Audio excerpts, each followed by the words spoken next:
It is time to head out to the Toyota of Hollywood hotline. Shop over 2,000 Toyotas on sale at one location, Toyota of Hollywood on 441 between Hollywood and Sheridan.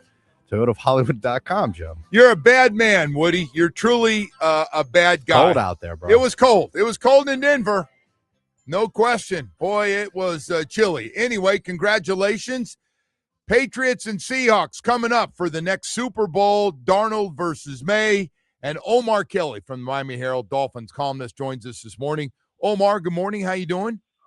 You know what's in common with both of those franchises, Joe? They play well in cold weather. No, they got a quarterback. No, because I don't know if people would say Sam Darnold's a quarterback until the last 2 years. No, they were both built the Green Bay way. Ah, wow.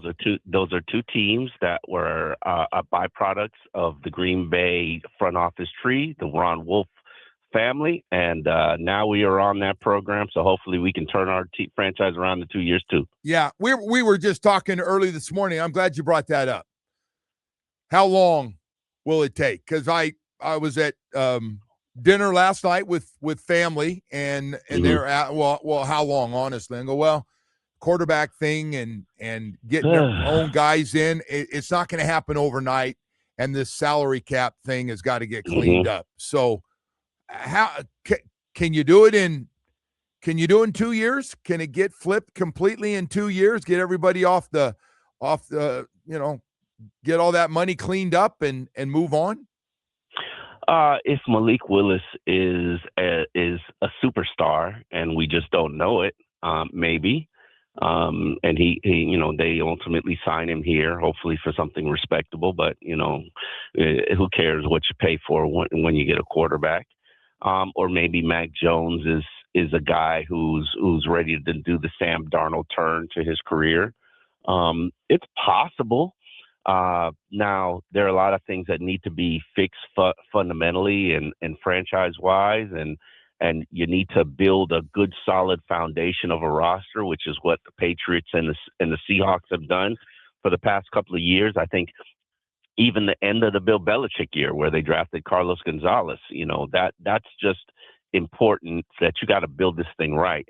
Unfortunately, the Dolphins have had too many misses throughout the franchise's tenure to build it right. So it'll be interesting to see what happens moving forward. But you got to start with building it right with the draft picks. Hey, so I heard everybody's talking about all the positions they need to upgrade, and there's a bunch, and nobody's wrong, and I'm not getting on anybody that might feel strongly about one side of the ball or the other, because you and I probably we'd agree there's a lot of upgrading needs to happen.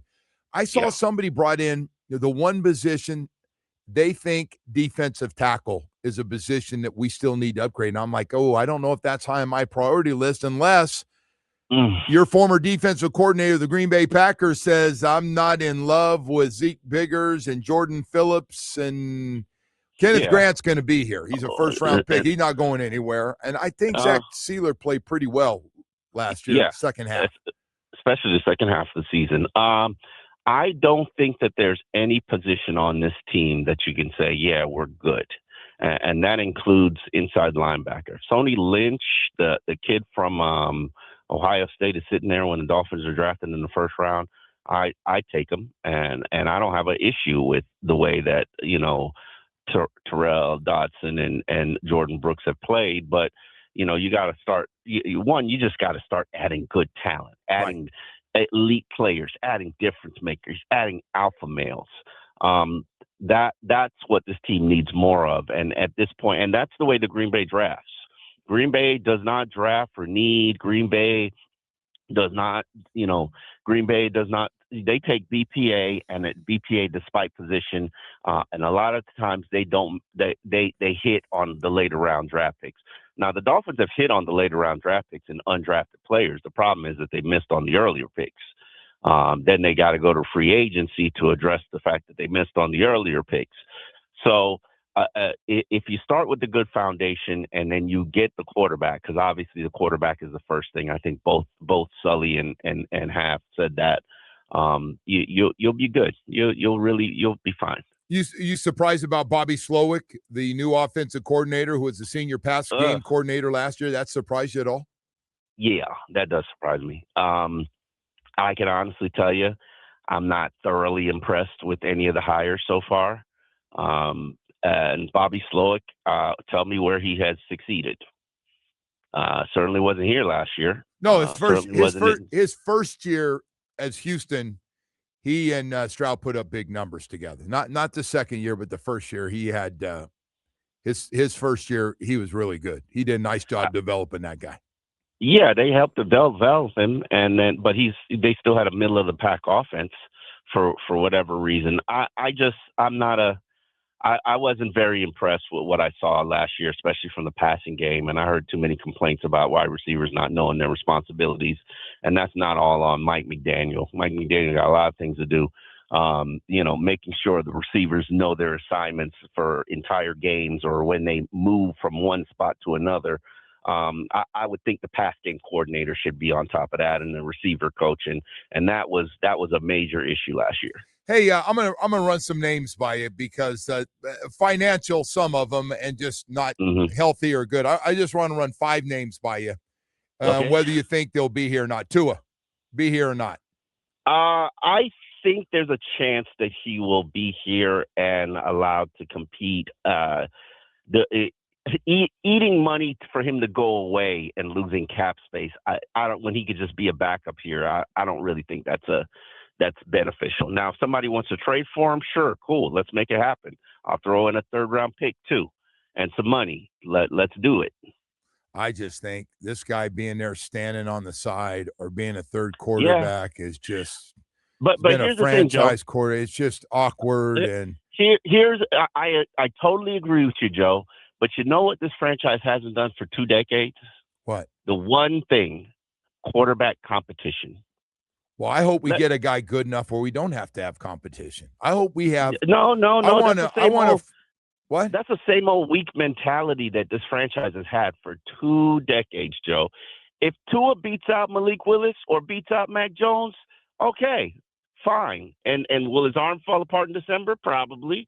But let the best man win. And I'm not sitting here saying Tua's the answer or Tua's a franchise quarterback. I think Tua has something fundamentally wrong with his arm and his body. It is what it is. We screwed up. We got to dig ourselves out of this hole. We paid him way too much money. Okay. But if he's here and he competes with whoever is signed or whoever is drafted, and maybe they have to sit a year, it is what it is, Joe. But competition, we should stop as a franchise running from competition. I've been covering this team for 18 years. You know how many times I've seen quarterback competition? It was 1 week, Joe, 1 week in 2012 where David Garrard got injured, suffered a knee injury, and Ryan Tannehill and Matt Moore was allowed to compete with Ryan Tannehill for 1 week, and then they put him out there in the exhibition game in a hailstorm, and then they said competition over. Can I just tell you, though, the other part of this because you and I are always going to disagree on this, why we have this competition, that tells me we probably neither guy's really the guy. When we get to a situation where we have a franchise quarterback, a real franchise quarterback, then we'll be talking about who can we get to just come in and be the backup and like they're doing cute. A lot of different.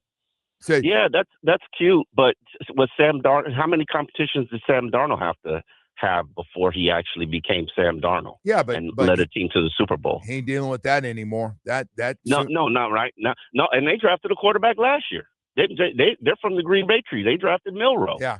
So, hey, by the way, I like what Green Bay's talking about drafting quarterbacks almost every year. I don't, and I know that's your big thing. I don't disagree with that. I like that. I'm with you. Yeah, like if you have, I've detested the fact that everybody on this team. I remember when they drafted pass rushers for Cameron Wake, who's a Pro Bowl player, and he had to compete with Olivier Vernon and Deion Jordan. If everybody on the franchise has to compete for playing time and roles, why does a quarterback never have to? But guys really don't. Once they become established players and they're making big bucks, then they're not. They're not really competing. They're just going out being themselves. But Cam was, when he got to a certain point when he was rolling, there was no competition. He might go out a few plays, but he was the guy. Yeah, but they drafted people to replace him.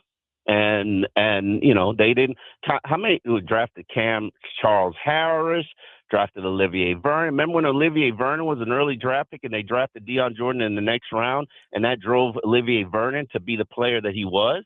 All I know is they didn't have very good vision on that one. Well, got a little to the party a little late on trying to. He said, "No, I'm out. I'm gone. I'm getting ready to get paid." Yeah, no, they wouldn't pay him what he would. I mean, and be honest, he really wasn't worth the money that he got paid in free agency. But that's what happened, which is why I hate when they sit here and say, "Oh, we're going to draft players and we're going to retain them." Okay, you have no real say in whether you're going to retain guys or not. If you have vision enough to how good they are and their upside, you sign them early. Rob Hunt, they tried to sign Rob Hunt. He wasn't accepting anything less than $100 million. You wouldn't have paid him $100 million. He moved on. No. You're not going to be able to sign them all. You're right. You're not going to be able to sign them You're all. not going to. Christian Wilkins, good Lord. Christian Wilkins was making $24 million a year. Look what happened to us. We got the one guy, Tyreek Hill. Keep or go? Tyreek's been gone. Tyreek could be completely healthy and he'd be gone. His salary is too high for what his contribution is. But Tyreek is doing a phenomenal job. I've seen behind the scenes of his rehab and his training, and I am shocked and stunned. No, he's got the doctors felt like he was gonna come back pretty quickly because he's got freakish genes. He's got the great gene pool. No question about that. Hey, James Daniels. James Daniels is probably here. Go away and don't come back another day. No. He's probably here because you owe him money. You owe him money, Joe. You can't just throw away money. Play and all the way. Play right out the door. You act like it was his fault, and you act like you got better guards right now. Like, goodness gracious, go Jonas get one. Savania's a starter. At least he played. At least he was out there. Bradley Chubb. True. Bradley Chubb. Probably restructured. I know Bradley wants to stay here. Now, if you got nothing else. You cut Bradley Chubb, you got Chop Robinson. That's it. That's the Chop Robinson and the guy I forget. Bradley what his name Chubb is so much better than our second-year first-round pick. It's not even close. Yeah. I hope they keep Bradley Chubb. Minkah Fitzpatrick, last guy here. Sure, probably traded. I think Minkah. Does Minkah really want to be here? Does he? Are you sure? No, I think if somebody wants Minkah, they'll come get him. All right. I just had that list I wanted to outside of quarterback. Biggest need for you on this team, if you could, and there's a whole bunch, and so anybody that's good, because people are going to start, all the fans are going to start thinking of 5 or 6 or 7 different positions, and you're all right. We need to upgrade everything, but what would be for you outside edge rusher? Edge rusher, definitely. Edge rusher, definitely. Edge rusher. I don't know what kind of scheme they're going to run, whether it's going to be a 3-4 or 4-3 hybrid. He comes from the Wanstead tree. If people forget that he is from the Wanstead tree, so they're probably going to play 4-3 press. And they have absolutely no edge rushers. Chop Robinson, I don't even. Chop Robinson, can you see him as a traditional 4-3 edge? Ooh, yeah. He had an empty season. Boy, there are no groceries in the kitchen, man. Ooh, nothing. He wasn't horrible, but not much. No, but that's we got to stop doing that, man. We got to stop drafting people based on their metrics and the great combine workout warrior. And man, he had no college stats, none. No, he did not. I agree, he did not. Well, so anyway, that's where we stand. Senior Bowl, East-West game. Our guy's going to be busy. Yeah. When do you figure? We're going to have a pretty good idea of the coaching staff and which guys are keeping and let go. When do you think you'll have that done? By the end of this week, maybe? Probably by the Senior Bowl week. Senior Bowl week, man, that's a huge interview week. That starts tomorrow. Yeah, I really hope that they take their time with the staff. I hope that some of these coaches on this staff. I do too. I'm really with you. Good. I don't know what his relationship is with some of them. Those guys, a lot of these guys know each other and have, crossed paths somewhere. hopefully, you're right. I hope some of these guys, really good coaches, end up coming back. Anyway, coming back or go to Senior Bowl and get good jobs. I'm going to be a fan of some of these coaches when they move on. But yeah, it'll be interesting to see how you feel about Clint Hurt possibly being a defensive I'd love it coordinator. just because I had a great relationship with him. Oh gosh, yeah. You know, Dirty Hurt. You know him. You know. I do know. You know I go way back when but that was a long time ago. And the second thing is, I hope they keep our guy we have right now at defensive line. Is what I really hope. Austin, I'd love to see Austin here. Stay here with the guys. I don't think he's going to have a problem finding a job. No, to be honest with you, I agree. I think his reputation is pretty good with the kids. You're right. Yeah, I hope the best for him, and I'm a fan of Butch Barry in terms of what he's done. Everybody likes Butch. Butch a hell of a coach, man. Butch has really done a great job. What he did last year, getting that group in the middle of the pack as an offensive line, and Hey, one more question for you before I let you go. We got in this thing with Joe Shad up at the Palm Beach Post, and he got in this thing about the weather and they shouldn't have to play in this, and it was cold. He felt bad for the fans and the players. And listen, man, the weather was bad everywhere. And what are you going to do? Please help me. You know, it was bad. It was hard to watch. You're not moving the game. No, not at all. I mean, and they're going to have games like that. This has been going on, by the way. This has been going on before Joe Shad was born and decided he wanted to get into football. This thing's been going on, the cold weather. And they didn't have all the tops and all the other stuff that they have now. And they didn't have domes either. I think cities like Kansas City, wherever the hell they're going to move, because I haven't really paid attention to that, but they got to build themselves a dome stadium. That while it's pretty it's pretty aesthetically, the fans got to live through it and experience it, and we kill people in Kansas City. It's not ideal for people who are paying to watch that game. It's just not. And first of all, those people going those games, in Denver yesterday, they knew it was going to be cold. They were prepared to go out there. They packed that stadium. They knew how important it was. That's part of home field advantage for them. Yep. And they lost the game mostly because the backup quarterback. I think it would probably been a little different with Bo Nix being able to run in that crappy weather like we saw Drake May run yesterday. But I mean, I don't know, man. These professional writers coming out now having a problem with the weather like this is something brand friggin' new. I'm not sure I understand unless you're trying to get clickbait. Oh man, Joe.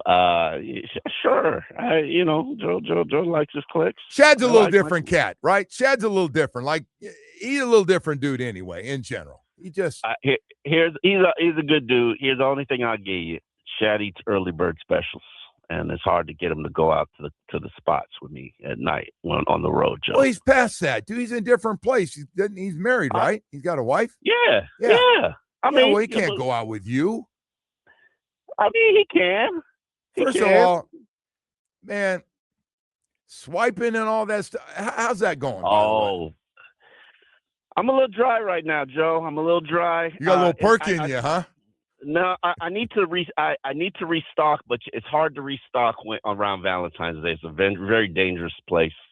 Every woman needs herself a Valentine's. They get a little desperate.